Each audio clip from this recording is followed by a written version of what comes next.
Bonjour mes amis, voilà je reprends, j'essaye de reprendre cette tradition des vidéos en direct. Aujourd'hui, c'est pour vous présenter ce livre que je viens de publier, Nouvelles judéo-maghrébines.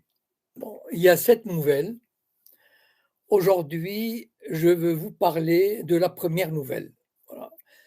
Donc chaque fois, je ferai une petite nouvelle, enfin une des nouvelles, parce que chaque nouvelle a sa spécificité, c'est-à-dire son cadre, son arrière-plan politique, communautaire.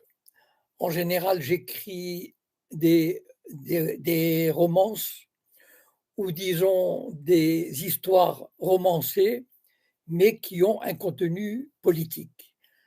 Et donc la première nouvelle s'appelle Hassan Imaziren, une cible parfaite. Pourquoi je l'ai écrite? Parce que si vous vous souvenez bien, Hassan Iqiyoussen, que je connaissais uniquement de nom, mais qui faisait, à mon avis, son travail correctement.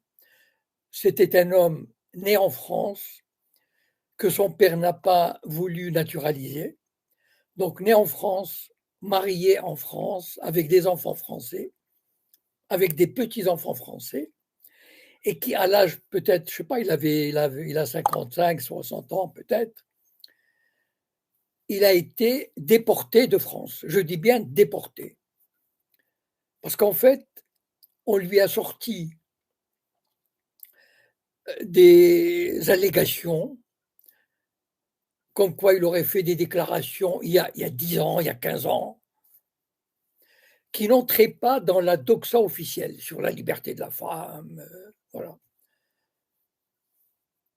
Disons, à la rigueur, si le système voulait le condamner, eh bien, il aurait pu le faire à ce moment-là. Après tout, il y a prescription. Je veux dire, 10 ans après, même un crime, c'est 30 ans, mais un délit, c'est 10 ans. Une contravention, c'est 2 ou 3 ans. Donc un délit de presse, c'est 3 mois.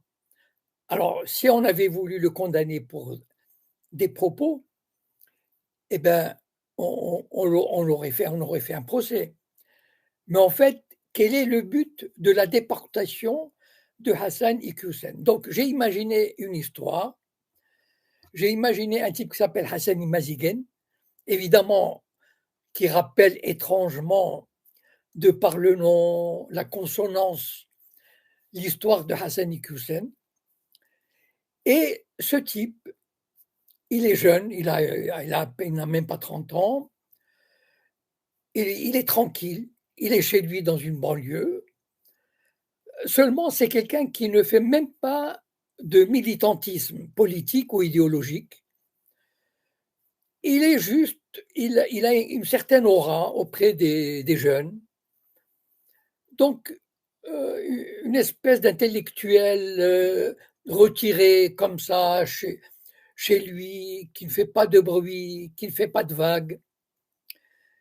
Et des jeunes viennent le voir petit à petit, discutent, échangent des livres,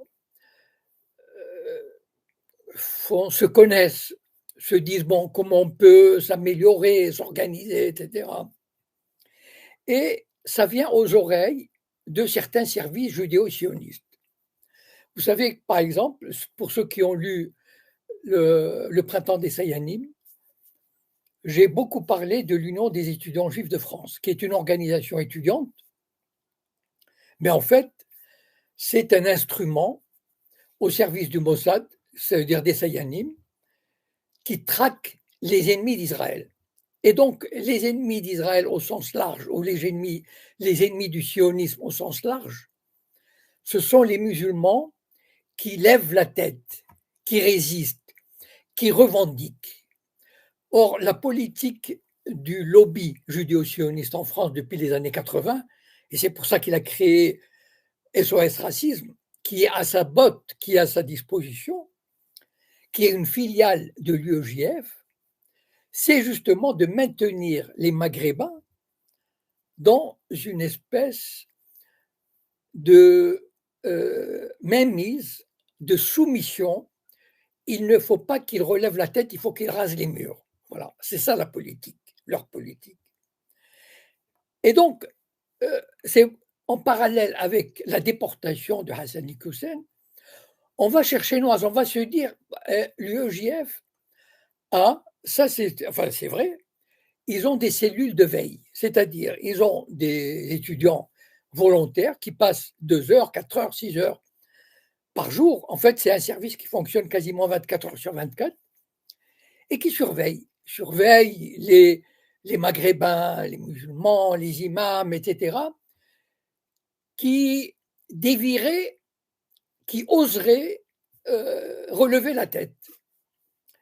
Et donc ce type, à un moment donné, ce Hassan Imazighen, qui n'a rien fait, qui n'a rien organisé, etc., juste que il gêne. Il gêne parce qu'il donne une certaine consistance à ses amis, à ses compagnons maghrébins, les jeunes. Et ça, c'est déjà trop.